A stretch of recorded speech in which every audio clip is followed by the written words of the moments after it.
While Google Forms doesn't have a dedicated one-click PDF export button, there are actually 3 built-in ways to save your responses as a PDF in under 30 seconds.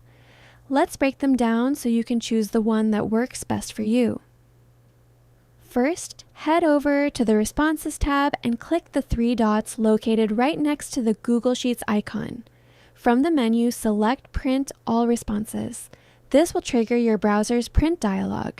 Instead of selecting a physical printer, click the destination dropdown and choose Save as PDF. Hit Save, and you'll instantly have a document containing every submission, neatly organized with one response per page. If you only need to save one specific person's response, go to the individual tab within the Responses section. Use the arrows to toggle through the entries until you find the exact submission you need. Once you have it, click the printer icon at the top of that view and follow the same steps. Set the destination to save as PDF and click Save.